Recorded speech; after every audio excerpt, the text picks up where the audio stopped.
Boa tarde, amigos e membros da classe Ciência e Defesa da Fé. Sejam bem-vindos a mais um estudo neste domingo, em que estaremos dando sequência ao tema A oposição ao cristianismo e a defesa da fé. Leiamos, então, 1 Pedro 3,15, que diz: Antes santificai a Cristo como Senhor em vossos corações, estando sempre preparados para responder a todo aquele que vos pedir razão da esperança que há em vós, fazendo-o todavia com mansidão e temor, com boa consciência, de modo que naquilo em que falam contra vós outros, fiquem envergonhados os que difamam o vosso bom procedimento em Cristo. Aí está, então, o assunto do nosso capítulo de hoje: Newton e a boa ciência realizada pelos cristãos. Nós vamos, então, ler o nosso texto básico, que se encontra em Jeremias 3, 22, e que diz: Como não se pode contar os exércitos dos céus, nem medir-se a areia do mar, assim tornarei incontável a descendência de Davi, meu servo, e os levitas que ministram diante de mim. Oremos.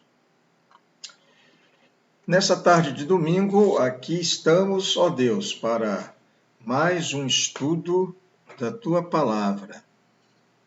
Pedimos-te que nos ajudes a que tomemos conhecimento das narrativas enganosas impostas pelo mundo que jaz no maligno, no sentido de desconstruir toda a base da sociedade edificada há milênios dentro dos princípios do Evangelho, da moralidade, da ética, dos valores da família divinamente instituída, com amor através de tua soberana vocação.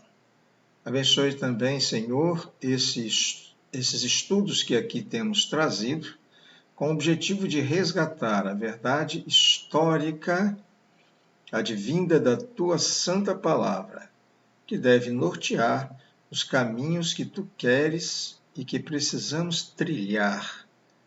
É desta verdade que depende toda a compreensão dos teus propósitos para a vida do teu povo aqui na terra. Por isso, oramos no nome santo de Jesus. Amém. Aí está, então, o nosso capítulo de hoje, Newton e a boa ciência realizada pelos cristãos. Muitos nos dias de hoje consideram, por preconceito ou ignorância, que a boa ciência só pode ser exercida por cientistas ateus. Será? Longe de ser verdadeira esta falácia, não coincide com a realidade dos fatos, pois grandes descobertas da ciência foram realizadas por eminentes cientistas cristãos. Um deles, Isaac Newton, matemático, físico, astrônomo e teólogo criacionista. Vejam só. Ele é considerado um dos mais importantes cientistas de todos os tempos. Muito bem. Embora a grande contribuição matemática e as reveladoras observações telescópicas, sustentadas por eminentes cientistas, tenham garantido o sucesso da teoria heliocêntrica, que nós vimos lá de Copérnico, esta ainda necessitava de um plano conceitual mais consistente e abrangente. As obras de Kepler e Galileu, que foram extremamente importantes para essa revolução científica, elas ainda requeriam a necessidade de uma força que atuasse na direção do Sol para manter os planetas em órbitas, né? E as tentativas de solução para esse problema se apresentavam diversas hipóteses que posteriormente se mostraram insuficientes, como Por exemplo, a de um instinto natural que puxava os planetas para o Sol. Não era bem isso. Ou uma força tangencial proveniente dos raios solares. Também não. Ou ainda, uma força de atração de origem magnética. Essas eram as especulações na época a respeito desta atração, né, gravitacional ali, que era preciso desvendar. Assim, a nova astronomia ela trilhava caminhos assim desafiadores, né, e precisava definir corretamente os antigos problemas que eles encontravam lá, os cientistas, e este também, que era o problema dos planetas, ali da atração gravitacional. Muito bem, então, no mesmo ano da morte de Galileu, lá em 1642, por coincidência, nascia em Lincolnshire o matemático e físico inglês Isaac Newton. Ele foi órfão de pai. Newton crescera em uma família de pequenos agricultores e, como ele não possuía uma certa aptidão para o trabalho ali, né, do meio rural, ali do campo, ele se preparou visando cursar a universidade, haja vista seu interesse por equipamentos mecânicos e o mundo físico em geral. Então, com 19 anos, ele entrou para o Trinity College em Cambridge, onde veio a graduar-se em 1665, portanto, lá no século XVII. Devido à peste bubônica que se abatera sobre Londres e ameaçava os arredores de Cambridge, a universidade fora, temporariamente fechada, forçando, no caso aí, Newton a reconhecer-se por 2 anos. Ele reconheceu que precisava digamos assim, mudar e se recolher, né, à sua terra natal, onde, lá no pomar da sua cidade, ele descobriu a pista para o entendimento da força de atração que a Terra exerce sobre os corpos, que no caso aí é a força da gravidade. Ok? Muito bem. Seguimos aqui. Ele então observou, como dizem, né, aí a história, né, ele observou a queda de uma maçã sobre a influência de seu peso, imaginando que o movimento de órbita da Lua em torno da Terra pudesse também explicar-se por uma força, digamos, de mesma natureza, idêntica ali. De volta a Cambridge, Newton assumiu a cátedra de matemática e, posteriormente, presidiu a Royal Society de 1703 até a sua morte, lá em 1727. Ao estender as mesmas ideias aos planetas do Sistema Solar, que era o objetivo, Newton pôde completar de forma brilhante, com rigor empírico e uma análise matemática brilhante, todo o trabalho realizado por seus antecessores. Nós vimos lá Copérnico, né? Nós vimos Kepler, nós vimos Galileu. Então, ele, claro, tinha diante dele esses estudos e aí ele vai promover a grande síntese cosmológica, reunindo dados e cálculos que vinham sendo obtidos por aqueles cientistas, aliás, desde a Idade Média, passando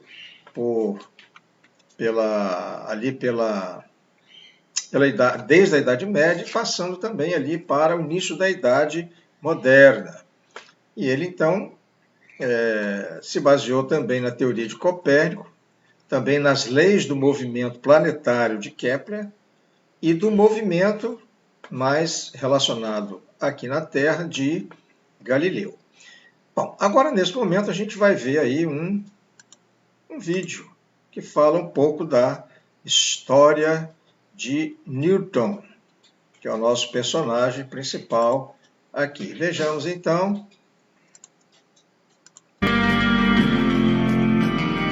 Dedicação parece ter sido a primeira lei que eu conheci. Só o que eu fiz na vida foi estudar e descobrir coisas. Já nasci prematuro, nem conheci meu pai, que morreu pouco antes. 3 anos fiquei com minha mãe, depois fui morar com a avó materna. Vivi de tal modo compenetrado que sou descrito muitas vezes como sendo de personalidade fechada e introspectiva e de temperamento difícil. Nunca dei atenção, nem ao menos ao romantismo. Nunca me casei. Eu tinha outra missão. Acabei sendo astrônomo, alquimista, filósofo natural, teólogo, cientista, físico e matemático. Dizem que eu estabeleci a base para as maiores mudanças do mundo. Costumam me chamar de pai da ciência moderna. Eu sou Isaac Newton.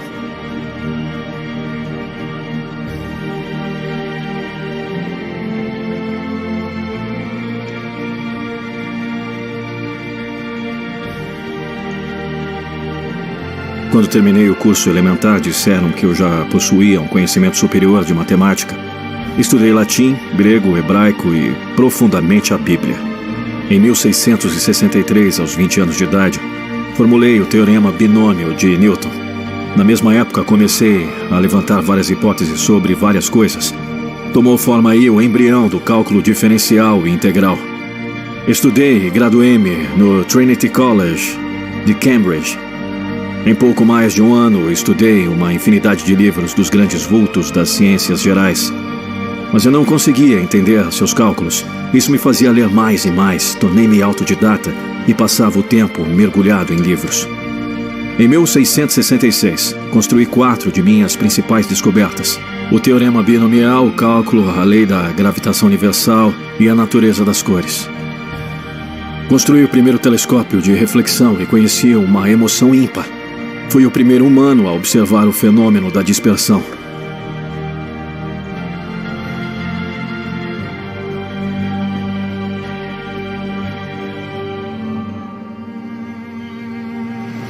Isso contrariou teorias já existentes e estabeleceu nova base para o avanço.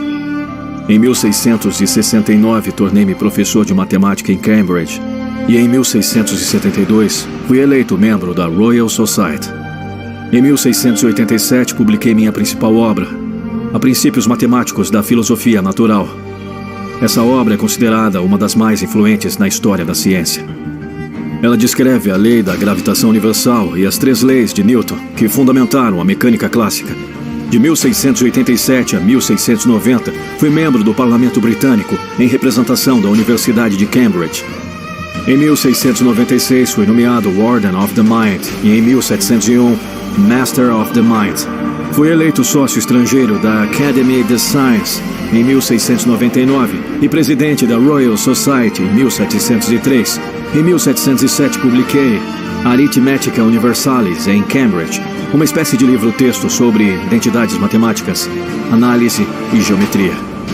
Contrariei muitos ensinos da religião organizada, sem influência religiosa, mas a base de minhas pesquisas da cronologia bíblica. Bem como dos escritos originais, sempre acreditei nos cerca de 6.000 anos de estada do homem na Terra. Entendi que a mecânica celeste é governada pela gravitação universal e principalmente por Deus. A maravilhosa disposição e harmonia do universo só pode ter sido origem segundo o plano de um ser que tudo sabe e tudo pode. Isso fica sendo a minha última e mais elevada descoberta. Tenho certeza que as profecias bíblicas sobre a ruína das nações, o fim do choro e de todos os problemas se cumprirão sem falta. Eu não sei o que posso parecer aos olhos do mundo, mas aos meus pareço apenas ter sido como um menino brincando à beira-mar, divertindo-se e encontrar de vez em quando um seixo mais liso ou uma concha mais bonita que o normal, enquanto o grande oceano da verdade permanece completamente desconhecido à minha frente. Se enxerguei mais longe foi porque me apoiei sobre os ombros de gigantes. Senhor Isaac Newton, eis que nos prostramos com o rosto em terra diante de tamanha modéstia. Isaac Newton foi, sim, o dono de um trabalho distinto que alcançou cada ramo da matemática. Foi mestre em ensinar como as grandes realizações podem partir das ideias simples. Dá para imaginar os seus passos lentos enquanto caminhava pensativo por um jardim e quedar-se absorto ante a queda de uma maçã do galho ao chão. Essa observação foi o suficiente para formular sua teoria da gravitação. Não é sem motivo que o Jardim Botânico de Cambridge ainda conserva uma macieira em sua homenagem. Não é demais honrar Isaac Newton como pai da ciência moderna. Sua contribuição para o entendimento do universo, da matemática e da física tem sido deveras imensurável. Não é sem motivo que teve grande influência sobre os cientistas posteriores. Albert Einstein mantinha um retrato de Newton na parede da sua sala de estudos. Seu epitáfio foi escrito pelo poeta Alexander Pope. Muito bem. Aí está este vídeo que mostra aí um pouco da atuação da vida de Newton. Será que depois de assistir esse vídeo alguém poderia dizer que ciência boa ciência, só pode ser realizada por cientistas ateus? Eu acho que está quebrada aí essa narrativa. Aliás, uma narrativa, claro, que vem ao longo do tempo naquele a reboque, né, da ideia da desconstrução do cristianismo. Esse é o objetivo, né, desse tipo de ação que existe aí em todas as áreas aí do conhecimento, também aí nas áreas da ciência, para tentar denegrir a imagem, né, e as verdades do cristianismo. Então é por isso que nós estamos aqui fazendo uma defesa da nossa fé cristã, das verdades bíblicas, frente a esses ataques, né, esse tipo de desconstrução, que na verdade é uma oposição que se faz aí ao longo da história ao cristianismo. Muito bem, então vejamos aqui, olha aí, seguindo, né, deixa eu colocar aqui para vocês, seguindo aí o nosso estudo de hoje, Newton, então, usando aí apenas algumas leis do movimento, tal como as leis da inércia, foi a primeira lei dele, que ele desenvolveu, a lei da força como produto da massa de um corpo pela sua aceleração. Aliás, parece aqui nessa figura, ali, ó, F igual a ma, ou seja, força igual a massa vezes a aceleração, uma das leis que ele identificou, né? São leis que já existiam, foram criadas pelo Criador, mas precisava de alguém identificar. Então, não é dizer que Newton criou a lei, não. Ele identificou ali e expressou esta lei científica na forma, digamos assim, matemática. Usando a matemática, ele então expôs ali as três leis importantes dele, né? E também a terceira lei, que é a lei da ação e reação, né? Igual e sentido contrário. Aquela lei também que nós estudamos lá na escola, né? Todos vocês estudaram lá. Muito bem, então, isso aí teve, claro, suas consequências, né? Os estudos dele. O que aconteceu? O trabalho de Newton culminou na síntese cosmológica. Era aquilo que alguém precisava fazer depois de Copérnico, depois de Kepler, depois de Galileu. Era a síntese cosmológica, onde estabeleceu-se a lei da gravitação universal, em que cada corpo no universo atrai outro corpo com uma força proporcional ao produto de suas massas. Olha ali em cima a formulinha ali, ó. Olha lá. Ó, tem aqui a força, né, gravitacional. Aqui nós temos uma constante gravitacional, esse Gzinho ali, esse G maiúsculo. E ali, ó, ele está dizendo aqui que essa força vai ser proporcional ao produto das massas, né, desses corpos. Você pode ter aqui a Terra e ali a Lua, ou o Sol aqui, a Terra ali, né? O princípio é o mesmo, tanto para os planetas quanto para os satélites, né, as luas. E aí, olha, vai ser diretamente proporcional ao produto dessas massas e inversamente proporcional, vai aparecer aqui, ó, embaixo nessa fração, aqui na parte inferior da fração, né, no denominadorzinho ali. Então, vai aparecer inversamente proporcional ao quadrado da distância entre os corpos aqui. Então, o produto das massas dividido pelo quadrado dessa distância aqui. Então, ele estabeleceu esta lei matemática, e aí a coisa começou a clarear, né? As coisas começaram a vir à tona a respeito de desvendar essas questões que ainda estavam pendentes lá na ciência, ok? Então, em sua síntese, nessa síntese cosmológica, o fenômeno da gravidade era responsável tanto pela queda de objetos na superfície terrestre, quanto pela atração que atua no espaço a longas distâncias, como vimos ali, exercida pela Terra sobre a Lua, por exemplo, e também sobre o Sol, pelo Sol sobre os planetas, em suas órbitas fechadas e elípticas.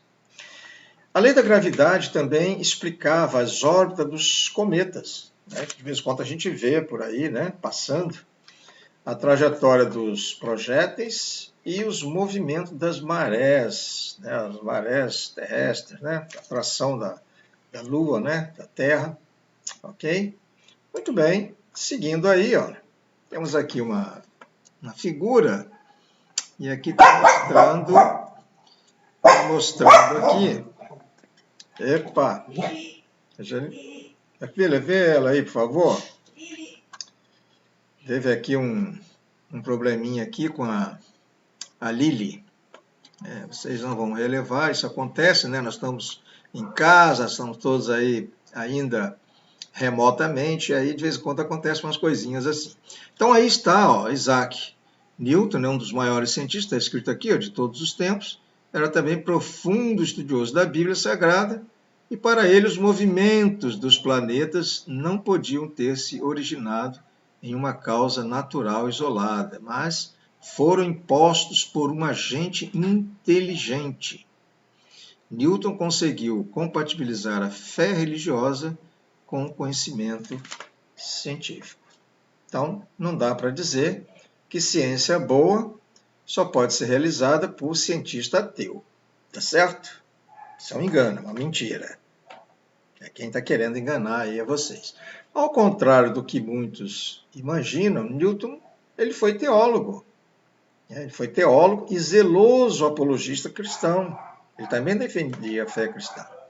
Como um autêntico criacionista, ele buscou entender e explicar o plano divino do universo físico. Para ele, Deus criara um maravilhoso e complexo sistema mecânico, ordenado, composto de partículas de matéria que se moviam no espaço segundo alguns princípios básicos, como, por exemplo, a gravidade e a inércia. Então, nessa linha aí, ele publicou o livro dele, que aí está, famoso livro, né? Então, o seu testemunho da magnífica obra do Criador ficou registrado naquele que foi considerado o maior livro científico de todos os tempos, publicado em 1689, sob o título, está aqui, ó, né, em inglês, Princípios Matemáticos da Filosofia Natural. Beleza? Então, aí está o testemunho desse grande criacionista. A gente veio saber disso muito depois, porque a escola não conta, né? A escola nos nega. Por quê? Porque eles querem manter aquela narrativa enganosa. Então, eles não contaram para nós, mas a gente vai descobrindo, não é isso? Opa, vamos ver aqui mais alguma coisa. Saiu aqui, deixa eu ver onde está. Achei aqui. Ali está, saiu aqui um pouquinho. Vamos ver aqui, ó, o que diz Newton, ele se dedicou também a interpretar textos da Bíblia, considerada também por ele um livro totalmente digno de credibilidade. Ok? Então, além dos trabalhos da física, né, lá da ciência, ele também, aqui, ó, o que ele diz aqui? Isso aqui foi o testemunho dele, nós estávamos falando, testemunho dele sobre o trabalho, sobre o que ele viu. Então, ele disse assim: este magnífico sistema do Sol, planetas e cometas poderiam somente proceder do conselho e domínio de um ser inteligente e poderoso. Olha só o testemunho dele. Isso aqui está dentro do livro, do trabalho dele. Esse famoso livro aí. Ele é eterno, está se referindo aqui, né, ao Criador, a Deus. Ele é eterno e infinito, onipotente e onisciente. Isto é, a sua duração se estende de eternidade a eternidade. Ok? Observe que ele cita aqui, né, ele está se baseando também em texto bíblico. Então, ele se dedicou também, quer dizer, além dos trabalhos científicos, ele também se dedicou a interpretar os textos da Bíblia, considerada por ele um livro totalmente digno de credibilidade. Olha, veja aí uma coisa que muitos não sabiam. Tá? Olha só. Dentre suas principais obras teológicas, nós encontramos observações sobre as profecias de Daniel, está aqui, ó, observações sobre as profecias de Daniel e o Apocalipse de São João. Tá? E também outras, que não está aqui representado, tipo emenda da cronologia dos reis antigos, também ele também escreveu sobre isso. Então, vale ressaltar aqui, né, a experiência de um engenheiro lá, PhD, formado pela Universidade de São Paulo e ex-professor do famoso Instituto Tecnológico de Engenharia, o ITA, né? Rui Carlos de Camargo Vieira. Vamos ver o que ele vai falar aqui a respeito. Olha ele aí. Ele, inclusive, é o criador da Sociedade Criacionista Brasileira, né? Por quê? Vamos ver aqui a experiência dele. Veja aí, testemunho dele. Ele, claro, ele era sempre foi, né, como nós, um estudante, e ali ele foi, claro, de uma forma ou outra, bombardeado, né, pelas ideias lá, evolucionistas, etc, etc. Mas, o que ele diz aqui? Ó? O ambiente da universidade, deixa eu aumentar aqui para vocês, o ambiente da universidade não era de molde a nutrir a minha fé. Eu era bombardeado de todas as direções, materialismo, preocupações humanísticas e uma filosofia científica restrita convergiam para pôr em dúvida a minha fé recente. Eu precisava de algo para defender o que cria ser verdadeiro e queria que minha defesa fosse sã e lógica. Ele continua aqui. Em minha procura de literatura apropriada, descobri uma versão portuguesa, olha só, de 1950, de Newton, Observation upon Prophecy and Daniel. Aqui está falando aqui, está em inglês aqui, né? Que são as profecias, né? Ele fez, né, observações das profecias de Daniel e também lá do livro de Apocalipse. Ele encontrou isso aí, quer dizer, esse livro, não numa biblioteca da escola ou numa livraria, mas em uma banca de livros velhos. Devia estar empoeirado ali numa gaveta, né? Que isso aqui não interessa aí para o mundo, né? Não interessa, tu estava lá numa gaveta lá, empoeirada, numa esquina lá, né? Numa banca de livros ali na esquina, em São Paulo. Então, ele disse aqui, ó, fiquei encantado ao descobrir que o mesmo Isaac Newton, a quem nós, como estudantes de engenharia, conhecêramos em ótica, mecânica, cálculo e gravitação, tinha dedicado bastante tempo e esforço à cronologia bíblica e à interpretação de profecias. Com efeito, a Enciclopédia Britânica nos dá uma lista de livros teológicos de Newton. Há quem diga que Newton teve mais obras teológicas, mais escritos teológicos, do que propriamente científico. Isso aí é realmente uma quebra de paradigma, né? Porque muitos não sabem disso, muitos não conhecem, é tanto que ali o professor, o engenheiro, o Ita, ele descobriu por acaso e ali ele pôde repensar tudo a respeito da ciência e da realidade do mundo. E, devido ao grande cientista que ele tinha como um grande mestre, né, um vulto, né, da ciência, todos que estudam as exatas sabem disso, então o testemunho de Newton também serviu para ele. E, através do seu testemunho, desse grande cientista, ele veio a considerar o cristianismo e a reforçar ali a sua fé, né, no Criador. Observe a importância, né, desse trabalho que nós fazemos aqui, que é um trabalho aí de formiguinha, né, para a gente tentar defender aí a nossa fé. Então está aí um fato interessante.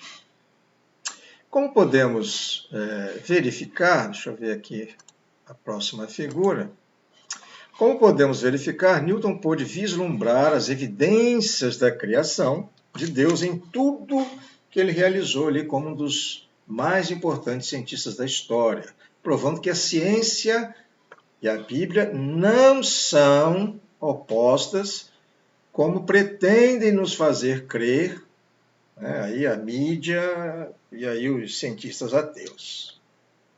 Mais uma vez, nós insistimos aqui em afirmar que o nosso sistema de ensino, com seus livros didáticos, tendenciosos, dominado pelo evolucionismo ateu, que afasta Deus da escola, tem destruído intelectualmente, com sérias consequências espirituais, nossos jovens, nossos adolescentes, principais vítimas desse sistema mentiroso, enganoso e injusto. Muito bem, mas a palavra que inspirou Newton também nos inspira ainda hoje. Ou seja, ao criar o seu próprio telescópio, Newton, à semelhança de Galileu, verificou que a grande obra criativa de Deus se apresentava de forma ainda maior do que se imaginava até então. Então ele pegou lá, ele criou também o seu telescópio, e olha lá, ele apontou lá para o céu, e ele então, esse telescópio mostrava milhares e milhares de incontáveis estrelas espalhadas por distâncias imensas no vasto mundo, que se descortinava ali à frente dele, evidenciando que o livro de Jeremias, lá em mais um insight pré-científico da Bíblia, antecipara cerca de 22 séculos antes da moderna ciência. Então, quando ele olhou, aparecia muito mais estrelas, o universo era muito maior do que se imaginava. Dali para cá foi o que veio se evidenciando durante todo o tempo até hoje. O universo se tornou inimaginável, né, o seu tamanho. Ainda não se sabe se ele é infinito, se ele é finito, enfim, é uma discussão aí que tem de tão grande que é esse universo, ou se tem outros paralelos. Então são muitas teorias que aparecem aí. Mas Newton começou a verificar isso aí, e isso, a Bíblia, antes da ciência, quer dizer, antes do homem saber que ali para cima existia muito mais coisa, vamos ver aqui esse insight pré-científico lá de Jeremias, né? Há séculos aí antes da ciência moderna. O que ele diz lá? Vamos ver. Jeremias 33, 22, nós lemos lá no início, é um texto básico, mas aqui, para dentro aqui do contexto, agora, de uma forma mais clara, nós vamos ler de novo. Como não se pode contar o exército dos céus, você não pode contar, é porque ele é muito grande. Tem muitas estrelas, muitas galáxias. Nem medisse a areia do mar, assim tornarei incontável a descendência de Davi, o meu servo, e os levitas que ministram diante de mim. Então aí está mais um insight. A gente tem sempre trazido aqui esses insights científicos, pré-científicos, que a Bíblia traz muito antes aí do homem descobrir aí através das ciências. Aí está, então, quebramos mais uma narrativa de que somente cientista ateu é que faz boa ciência. Não há nada mais enganoso do que isso. Ao contrário, Newton não teve qualquer problema em misturar, unir, correlacionar a ciência com a sua fé. De forma admirável, ele vislumbrou as evidências da criação de Deus em tudo que ele realizou como um dos mais importantes cientistas de todos os tempos, provando que a ciência e a Bíblia não são opostas, como pretendem nos fazer crer. Ok? Então, nos próximos episódios, nós veremos ainda mais ótima ciência, boa ciência aí sendo realizada por cientistas cristãos. Aqui é só o começo. Vai aparecer muitos outros aí. Tá? Inclusive Mendel, né, que era um padre, ele foi considerado até hoje aí o pai da genética. Né? Isso a gente vai ver mais lá na frente. Tem ele e tem outros também. Chegamos então ao final do nosso estudo. Espero que hoje o objetivo aqui é cada vez mais reforçar aí a fé, não só dos que já têm a sua fé, mas também para fazer como aquele professor ilustre lá do ITA, através da obra ali de Newton, né, da obra teológica dele, né, que nunca contaram para ele, ele pôde ali refazer suas ideias, suas convicções, sua cosmovisão, né, de um lado ateia, né, vinda aí dos bancos escolares, e por outro lado, aquela fé genuína no Criador. Chegamos então ao final do nosso estudo. Tenham todos um ótimo domingo, tá? Ainda pela frente, e uma semana abençoada que já está começando. Um forte abraço e até o nosso próximo estudo, se Deus assim nos permitir. Forte abraço.